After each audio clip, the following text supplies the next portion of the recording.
नमस्कार माझ्या सर्व प्रिय विद्यार्थी मित्र आणि मैत्रिणींनो, माझे नाव सौ सुनीता रामभाऊ बारगजे। आज आपण इयत्ता 10वी विषय मराठी पाठ 13वा करते सुधारक कर्वे या पाठाचे लेखक डॉक्टर शिरीष गोपाळ देशपांडे हा पाठ आपण आज पाहणार आहोत।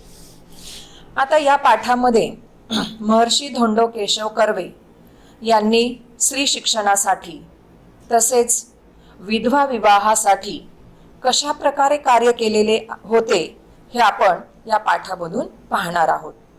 त्याचप्रमाणे महर्षी धोंडो केशव कर्वे यांचा जीवन परिचयही डॉक्टर शिरीष गोपाळ देशपांडे यांनी आपल्याला या पाठामधून करून दिलेला आहे।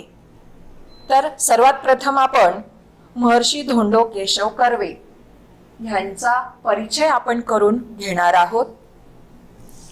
महर्षी धोंडो केशव कर्वे यांचा जन्म रत्नागिरी जिल्ह्यातील शेरावली या गावामध्ये 18 एप्रिल 1858 साली झाला होता।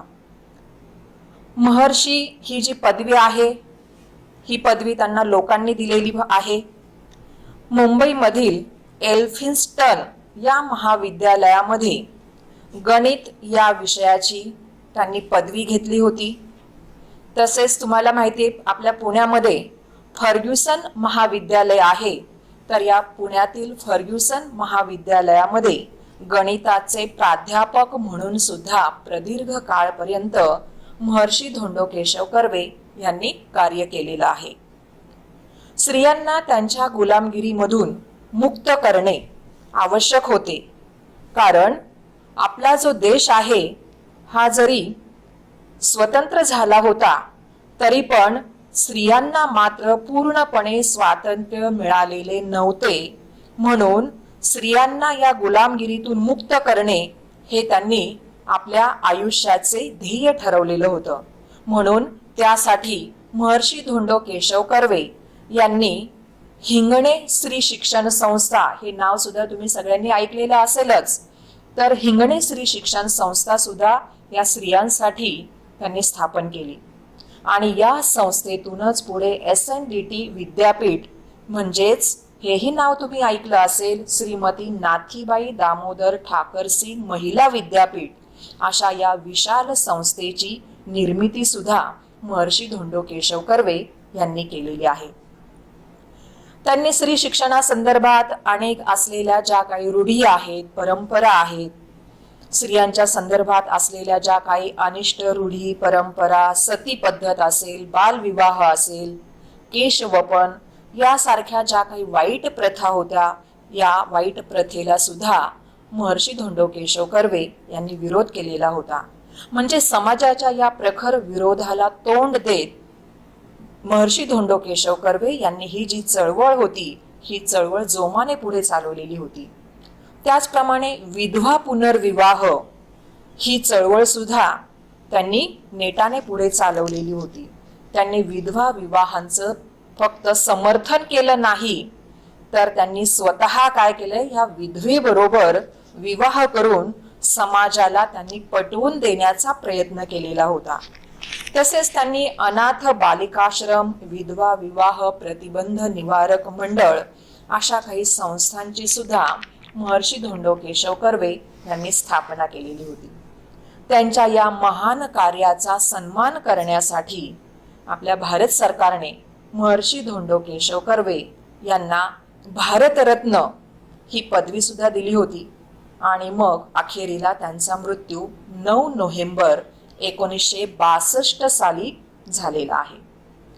आता करते सुधारक कर्वे या पाठाचे लेखक जे आहेत डॉक्टर शिरीष गोपाळ देशपांडे या लेखकांचा परिचय आपण पाहणार आहोत। या पाठाचे लेखक डॉक्टर शिरीष गोपाळ देशपांडे यांचा जन्म वर्धा या ठिकाणी 20 डिसेंबर 1952 साली झाला होता। ते एक प्रसिद्ध कवी आणि लेखकही आहेत। एप्सिलॉन ये सखे ये, स्वातंत्र्याचे मृत्यूपत्र हे कविता संग्रह या लेखकांचे प्रसिद्ध आहे.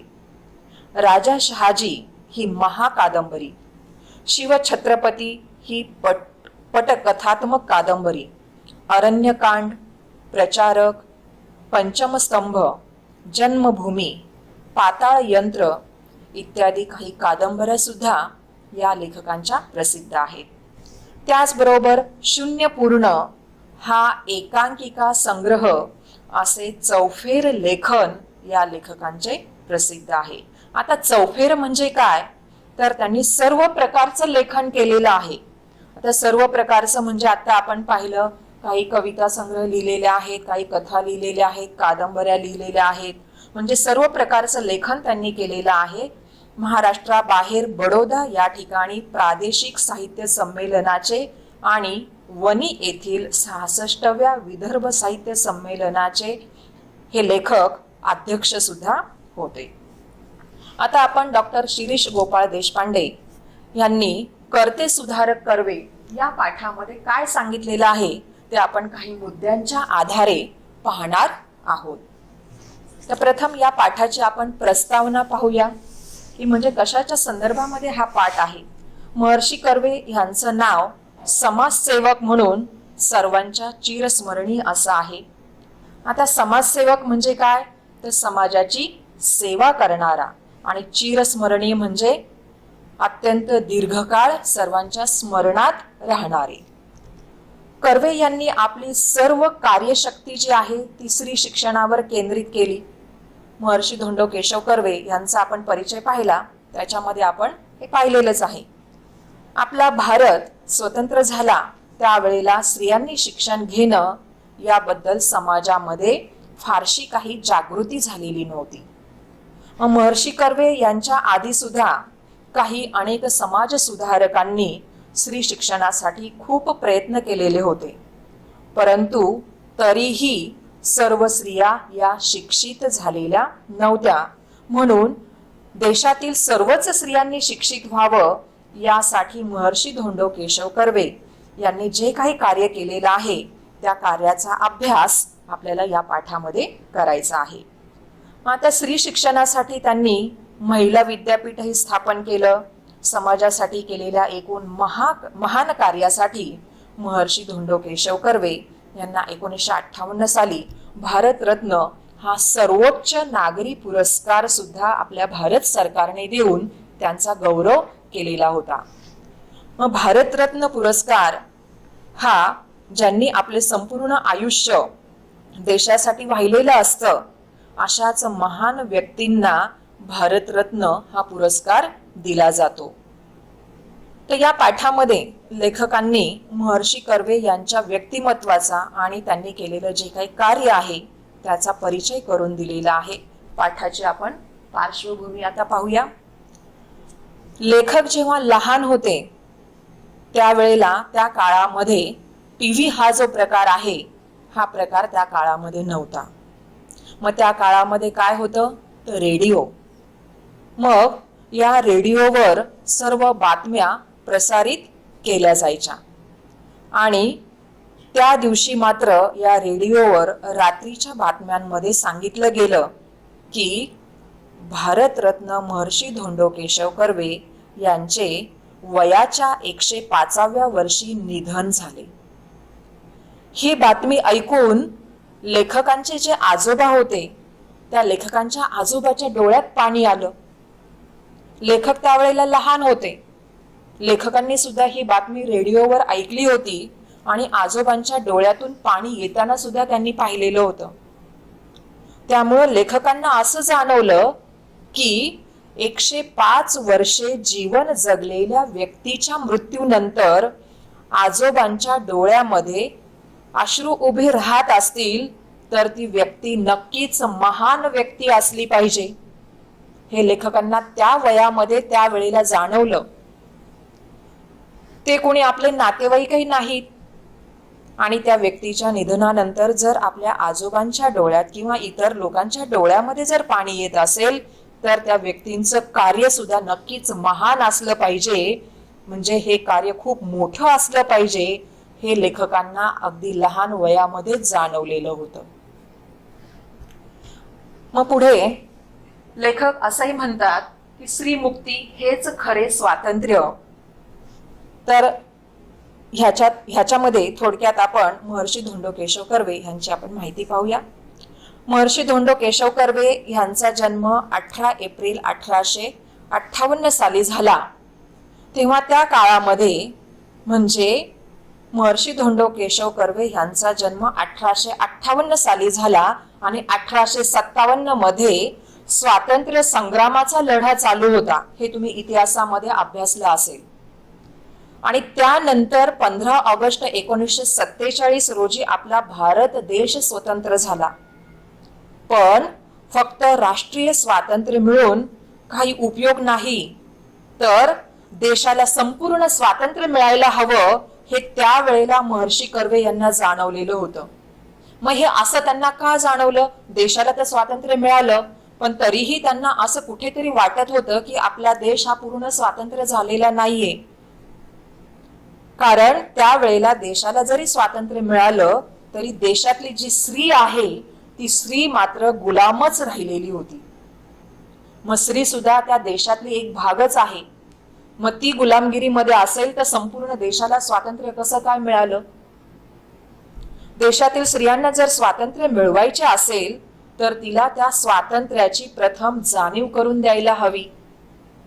आणि ते केवळ कधी शक्य होणार आहे? तर जेव्हा स्त्रियांना शिक्षण दिलं जाईल, स्त्री शिक्षित होईल, तेव्हाच तिला ह्या स्वातंत्र्याची जाणीव होणार आहे. पण ती मात्र गुलामीला आपला दागिना समजून तिच्यावर होणारा जो काही छळ होता ती सहन करत होती. म्हणजे स्त्रियांचा छळ म्हणजे काय? तर स्त्रियांनी फक्त स्वयंपाक करणे, मुलांना सांभाळणे, म्हणजे उष्टी खरकटी काढणे, घरामध्ये जर एखादा विषय चर्चेसाठी असेल तर त्याच्यामध्ये तिने काही बोलायचं नाही, त्याच्यामध्ये सहभाग तिने घ्यायचा नाही. म्हणजे निर्णय घेण्याचं स्वातंत्र्य, घरामध्ये बोलण्याचं स्वातंत्र्य सुद्धा तिला नव्हतं. म्हणजे एक प्रकारे ती गुलामगिरीचं आयुष्यच जगत होती. मग घरामध्ये जे निर्णय घेतले जायचे त्याच्यात तिला सहभागी करून घेतलं जात नसे. ह्या स्त्रीला जर या गुलामगिरीतून बाहेर काढायचं असेल तर तिला शिक्षण देणं हे खूप गरजेचं आहे. पण त्या काळामध्ये हे कार्य करणं हे फारच अवघड होतं. आपल्याला माहिती आहे की पूर्वी महात्मा फुले, सावित्रीबाई फुले यांनी सुद्धा स्त्री शिक्षणाची जबाबदारी घेतलेली होती. पण समाजाने त्यांना किती त्रास दिला, त्यांचाही किती छळ केला हे आपल्याला सगळ्यांना परिचित आहेच. त्यांना स्त्री शिक्षणाच्या कार्यासाठी समाजाने साथ दिली नव्हती. कारण स्त्रियांनी शिक्षण घेणं हे त्या काळातील समाजाला मुळात ते मान्यच नव्हतं. मग त्यांना हेही माहिती होतं की महर्षी धोंडो केशव कर्वे यांना हे जाणवलं की ज्याप्रमाणे महात्मा फुले, सावित्रीबाई फुले यांना एवढा त्रास सहन करावा लागला तसाच त्रास आपल्याला सुद्धा होणार आहे. आपल्याला हे कार्य करत असताना सुद्धा अनेक अडचणी येणार आहेत हे महर्षी धोंडो केशव कर्वे यांना जाणवलेलं होतं. पण तरीसुद्धा कर्वे यांनी या स्त्री शिक्षणाचं जे व्रत आहे ते व्रत त्यांनी हाती घेतलेलं होतं. मग हे व्रत हाती घेतल्यानंतर महर्षींच्या कार्यामध्ये आलेल्या ज्या अडचणी आहेत त्या कोणकोणत्या अडचणी आल्या असतील ते आपण पाहूया. त्यावेळेला पंडिता रमाबाई ह्यांचं जीवनचरित्र तुम्हाला माहिती असेलच.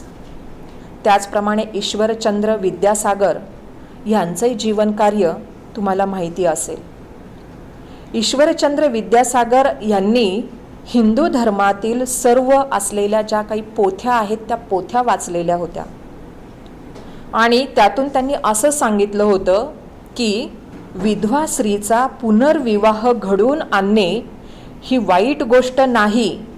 कारण हिंदू धर्मातल्या सर्व पोथ्यांचा अभ्यास ईश्वरचंद्र विद्यासागर यांनी केलेला होता आणि त्या पोथ्यांमध्ये कुठेही असं सापडलं नाही की विधवा विवाह होऊ शकत नाही, असं कुठेही उल्लेख त्या पोथ्यांमध्ये त्यांना सापडला नाही.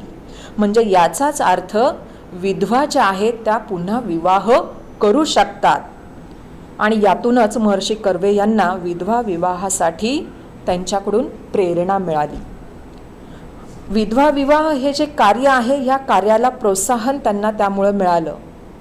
महर्षी कर्वे यांनी विधवेबरोबर विवाह होऊ शकतो असं फक्त त्यांनी समाजाला सांगितलं नाही, तर त्यांनी काय केलं, आधी स्वतः विधवेबरोबर विवाह केला. म्हणजे समाजामध्ये जर काही बदल घडवून आणायचा असेल तर त्याची सुरुवात ही आपण स्वतःपासून करायला पाहिजे, हे कर्वेंना जाणवलं होतं. म्हणजे आपल्यामध्ये आधी आपण बदल घडवून आणावा लागतो, हे त्यांनी आपल्या या कृतीमधून समाजाला दाखवून दिलेलं होतं. ते त्यावेळेला कॉलेजमध्ये गणित शिकवत होते. मागे आपण पाहिलं की ते प्राध्यापक होते, तर गणित ते कॉलेजमध्ये शिकवत होते. ते विद्वानही होते, त्यामुळं त्यांच्याशी वाद घालायला समाज पुढे आला नाही, कारण ते विद्वान होते. समाजाने कोणताही प्रश्न जरी त्यांना विचारला तरी त्याचं उत्तर त्यांच्याकडे तयारच असायचं. त्या काळामध्ये समाजाने अनेक सत्पुरुषांचा छळ केलेला होता, की जसं की संत ज्ञानेश्वर, हे तुम्हाला माहिती आहे. त्यांना शुद्धीपत्र आणण्यासाठी किती ठिकाणी फिरावं लागलं. एवढ्या लहान वयामध्ये त्यांना किती वणवण करावी लागली. समाजाने त्यांना कशा प्रकारे वाळीत टाकलेलं होतं, हे सर्व तुम्हाला माहिती आहेच. त्यामुळं आपल्याला सुद्धा या सगळ्या गोष्टींना सामोरं जावं लागणार, हे महर्षी कर्वे यांनी गृहीतच धरलेलं होतं. त्यामुळं ते समाजातील अशा या छळवादी लोकांवर कधीही रागवले नाहीत, कारण रागून काही होणारच नाहीये. जर या समाजामध्ये बदल घडवून आणायचा असेल तर ह्या समाजातील लोकांचं मन आधी जिंकायला पाहिजे, प्रेमाने त्यांना जिंकायला पाहिजे, आपल्या कृतीतून त्यांना हे पटवून दिलं पाहिजे, हे महर्षी कर्वे यांनी ओळखलेलं होतं. म्हणून ते समाजावर कधीही रागवले नाहीत, तर उलट ते त्यांना क्षमाच करत असत. महर्षी कर्वे यांच्या कोणकोणत्या संस्था त्यांनी स्थापन केलेल्या आहेत तेही या पाठामध्ये सांगितलेलं आहे. महर्षी कर्वे यांनी अनाथ बालिकाश्रम उभारले. अनाथ म्हणजे ज्यांना आई वडील नाहीत, त्यांचा सांभाळ करणारे कुणी नाही, अशा बालिकांसाठी त्यांनी अनाथ बालिकाश्रम उभारलेलं होतं. काही काळानंतर या अनाथ बालिकाश्रम हिंगणे या ठिकाणी त्यांनी स्थलांतरित केलं आणि त्याला हिंगणे स्त्री शिक्षण संस्था असं नाव देण्यात आलं. तसंच या कार्यासाठी काही पैसा सुद्धा लागतो. मग ज्या गावामध्ये त्यांनी पै निधी जमवलेला असेल त्याचा वापर ते त्याच गावासाठी करत असत, त्याच गावाचा विकास करण्यासाठी, कार्यासाठी त्याच गावचा पैसा त्या ठिकाणी ते वापरत असत. हे त्यांना त्रास देणारे जे समाजातील लोक होते त्यांना हेही माहिती होतं. त्यामुळं आपण कर्व्यांना जरी या पैशांचा हिशोब जरी मागायला गेलो तरी त्या कर्व्यांजवळ त्या पैचा हिशोब असणार, हे त्या समाजाला माहिती होतं. जमवलेल्या निधीचा ते कधीच उधळपट्टी सुद्धा ते करीत नसत. हे कशातून दिसून येतं, तर कर्वे स्वतः हा निधी गोळा करण्यासाठी मैलोन मैल लांब असणाऱ्या आश्रमामध्ये ते पायी चालत जात असत, पण त्या पैशाचा वापर ते कधी स्वतःसाठी करत नव्हते. समाजाचे पैसे स्वतःसाठी वापरणं तर ते दूरच होतं, पण स्वतःचे जे पैसे होते ते स्वतःचे पैसे सुद्धा ते समाजासाठी वापरत होते. म्हणजे स्वतःच्या कमाईचे पैसे ते फक्त घर खर्चासाठी जेवढे लागतील तेवढे ते बाजूला ठेवत आणि बाकीचे शिल्लक राहिलेले पैसे समाजाच्या कार्यासाठी ते वापरत असत. पण समाजकार्य करत असताना त्यांनी स्वतःचं जे कुटुंब होतं त्या स्वतःच्या कुटुंबाकडे सुद्धा त्यांनी कधीही दुर्लक्ष केलं नाही. महर्षी कर्वे हे अतिशय कमी बोलत, म्हणजे ते स्मितभाषी असे होते. म्हणजे कार्य जास्त आणि बोलणं कमी हे त्यांच्यामधून जाणवत होतं. ते जे काही बोलत असत ते अतिशय विचार करूनच बोलत असत आणि मग विचार त्यांच्या मनामध्ये पक्का झाला की ते आचरणामध्ये आणत असत. म्हणजे ते फक्त बोलके सुधारक नव्हते, म्हणजे फक्त बोलून दाखवायचं आणि गप्प बसायचं असे फक्त ते बोलके सुधारक नव्हते, तर ते करते सुधारक होते. म्हणजे प्रत्यक्ष कृती करून महर्षी कर्वे हे दाखवत असत. स्थितप्रज्ञ असलेले महर्षी कर्वे. आता स्थितप्रज्ञ म्हणजे काय, की ज्या माणसाला कोणत्याही प्रकारची आशा किंवा अभिलाषा नसते त्याला स्थितप्रज्ञ असे म्हणतात. म्हणजे एखाद्याला जर दुःख झालं असेल तर ते दुःखामध्ये सहभागी होत असत, त्यांनाही दुःख होत असे. एखाद्या ठिकाणी आनंदामध्ये ते सहभागी झाले तर ते आनंदी होत असत. असे हे स्थितप्रज्ञ महर्षी कर्वे यांची माहिती आपण पाहूया. महर्षी कर्वे दुसऱ्याच्या दुःखामध्ये दुःखी होत असत आणि दुसऱ्याच्या सुखामध्ये ते सुखी होत असत. ते कुणाच्याही ऋणामध्ये राहत नसत. म्हणजे दुसऱ्यांनी जर त्यांना मदत केली तर त्या ऋणामध्ये ते कधीही राहत नसत. जर काही कारणामुळे कोणाच्या घरी जर त्यांना जेवावं लागलं तर ते जेवणाच्या ताटाशेजारी पैसे ठेवत असत. म्हणजे कोणाचंही ऋण ते स्वतःवर ठेवत नव्हते. आता आपण आपल्या देशाला भारत माता म्हणतो. नवरात्रामध्ये आपण दुर्गा मातेची पूजा करतो, सरस्वतीला वाङ्मयाची जननी मानतो आणि दुसरीकडे मात्र आपल्या देशात असणारी जी स्त्री आहे त्या स्त्रीला आपण निरक्षर ठेवतो, अज्ञानी ठेवतो. म्हणजे हा या ठिकाणी आपल्याला विरोधाभास दिसून येतो. स्त्रीवर अत्याचारही केले जायचे आणि हा जो विरोधाभास आहे हा महर्षी कर्वे यांना समाजातून घालवायचा होता, तो त्यांना नाहीसा करायचा होता. म्हणून महर्षी कर्वे यांनी जपानच्या धर्तीवर 1916 साली भारतामध्ये पहिले महिला विद्यापीठ, केवळ सुरुवातीला त्याच्यामध्ये 5 स्त्रियांना त्या ठिकाणी दाखल करून ही संस्था त्यांनी महिला विद्यापीठ स्थापन केलं. महर्षी कर्वे यांनी फक्त भारतातच नव्हे तर संपूर्ण जगामध्ये या स्त्री शिक्षणाचं महत्त्व त्यांनी बिंबवलेलं होतं. स्त्री ही शिकली पाहिजे, ती स्वाभिमानी असली पाहिजे, उच्च विद्या विभूषित होऊन पुरुषांच्या बरोबरीने तिने स्पर्धा ती करू शकली पाहिजे. हे महर्षी कर्वे यांचं स्वप्न होतं. त्यांना स्त्रीला फक्त शिक्षित करायचं नव्हतं तर तिला उच्च शिक्षित करायचं होतं. आपल्या भारत देशामध्ये पूर्वीपासूनच पुरुष प्रधान संस्कृती आहे हे आपल्याला माहिती आहे. या पुरुष प्रधान संस्कृतीमध्ये स्त्रियांना गुलामगिरीमध्ये ठेवलं जातं आणि त्या गुलामगिरीतून तिला बाहेर काढणं, तिला स्वातंत्र्य करणं हे खूप कठीण असं काम होतं. आता तुम्हाला माहिती आहे की आपल्या या पृथ्वीवर खूप मोठी अशी गुरुत्वाकर्षण शक्ती आहे आणि ज्या वेळेला अंतराळामध्ये रॉकेट सोडलं जातं तेव्हा ह्या रॉकेटला या गुरुत्वाकर्षण शक्तीच्या विरुद्ध काम करावं लागतं आणि त्यासाठी तेवढी ताकद, क्षमता त्या रॉकेटमध्ये असावी लागते तरच ते रॉकेट काय होतं, आकाशामध्ये जातं. तसंच या ठिकाणी समाजाच्या विरुद्ध जाऊन, म्हणजे समाजाचा विरोध म्हणजे ही एक प्रकारे गुरुत्वाकर्षण शक्ती आहे. म्हणजे महर्षी कर्वे यांना त्यांच्या कार्यापासून दूर नेणारी ही शक्ती आहे. तर या समाजाच्या विरुद्ध जाऊन महर्षी कर्वे यांना सुद्धा या स्त्री शिक्षणाचं कार्य त्यांनी हे हाती घेतलेलं होतं.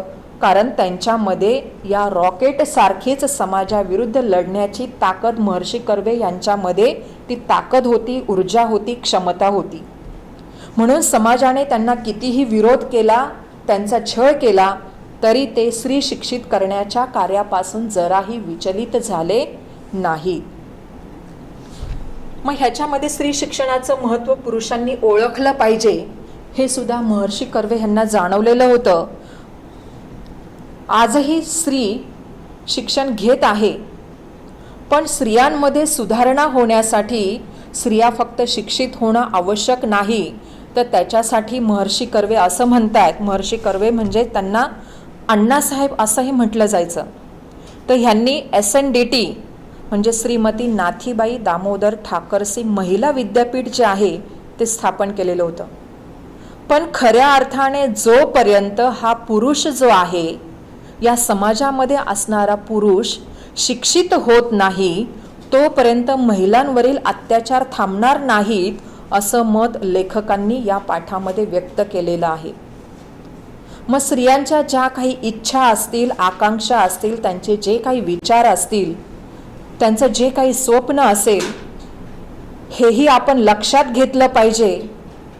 त्या स्त्रीचं असलेलं जे काही अस्तित्व आहे ते अस्तित्व मानायला शिकवणं म्हणजे तिचं अस्तित्व स्वीकारणं हेच खरं पुरुष शिक्षण आहे. आणि हे पुरुष ह्या बाबतीमध्ये जेव्हा हा पुरुष शिक्षित झाला की मग त्यांना ह्या स्त्री स्वातंत्र्याचा अर्थ समजेल असं या ठिकाणी महर्षी कर्वे यांना वाटत होतं. म्हणून हा पुरुष शिक्षित झाला की स्त्रियांवरील सर्व अत्याचार थांबतील, पुरुषांना या स्त्रीचं महत्त्व कळेल आणि मग आपले हे भारतरत्न महर्षी धोंडो केशव कर्वे ह्यांचं जे स्वप्न होतं, जे कार्य होतं ते कार्य पूर्ण होईल असं लेखक या ठिकाणी या पाठातून सांगत आहेत. आता पाठाचा समारोप म्हणजे या पाठामधून आपल्याला काय घ्यायचं आहे, तर तुम्हाला माहिती आहे की आपल्या कुटुंबामधील पुरुष शिकला तर त्या कुटुंबातील एकाच व्यक्तीचा विकास होतो, पण त्या कुटुंबातील जर स्त्री शिकली तर संपूर्ण कुटुंब सुशिक्षित होते असं म्हटलं जातं आणि ते खरं आहे. महात्मा फुले, सावित्रीबाई फुले, महर्षी धोंडो केशव कर्वे या समाजसुधारकांमुळे आज प्रत्येक घरातली मुलगी आपल्याला शिक्षण घेताना दिसते. त्या घरातले आईवडील सुद्धा या मुलींच्या शिक्षणाला प्रोत्साहन देत आहेत, पाठिंबा देत आहेत. ते कधीही मुलींच्या शिक्षणाला विरोध करत नाहीत. हे आज आपल्याला समाजामध्ये पाहायला मिळते केवळ या समाजसुधारकांमुळे. स्त्री मुळातच हुशार असते हेही आपल्याला माहिती आहे आणि म्हणूनच आज प्रत्येक क्षेत्रामध्ये आपण पाहतोय की पुरुषांच्या बरोबरीने स्त्री वावरताना आपल्याला समाजामध्ये दिसून येते. म्हणजे स्त्री ही घर सांभाळून विविध क्षेत्रांमध्ये आपल्याला स्त्री पुरुषांच्या बरोबरीने आज काम करताना पाहायला मिळत आहे. पण मला या ठिकाणी असं सांगावंसं वाटतंय की ह्या बाबतीमध्ये स्त्रिया शिक्षित झाल्या, त्यांना स्वातंत्र्य मिळालंय, पण अजूनही रात्रीच्या वेळेला एकट्या स्त्रीचा प्रवास जो आहे तो सुरक्षित नाहीये. काही कामानिमित्त स्त्रीला रात्रीच्या वेळेला जर घरी यायला उशीर झाला तर ती घाबरते, कारण बाहेर रस्त्यावरील वर्दळ कमी झालेली असते. त्यामुळं कधी काय कोणती घटना घडेल सांगता येत नाही. म्हणजे रात्रीचा प्रवास हा स्त्रीचा अजूनही सुरक्षित नाहीये. अजूनही सासरी काही स्त्रियांचा म्हणजे सुनेचा छळ होताना आपल्याला पाहायला मिळतोय.